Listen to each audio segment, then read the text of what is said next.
Firefighters launched an aerial assault to try to slow down a nearly 40,000-acre fire near Santa Barbara.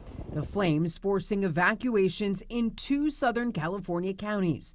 The Gifford fire started Friday and has quickly become the 2nd largest wildfire to burn in California this year. First 24 hours, it doubled in size. So this is a very rapidly fast-moving fire. The wildfire in Arizona's Grand Canyon National Park is now the nation's largest at well over 100,000 acres, reaching mega fire status.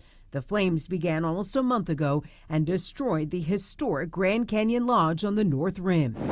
Utah is under a state of emergency. So far this year, nearly 700 wildfires have ripped through the state. The massive Monroe Canyon fire is now at more than 58,000 acres.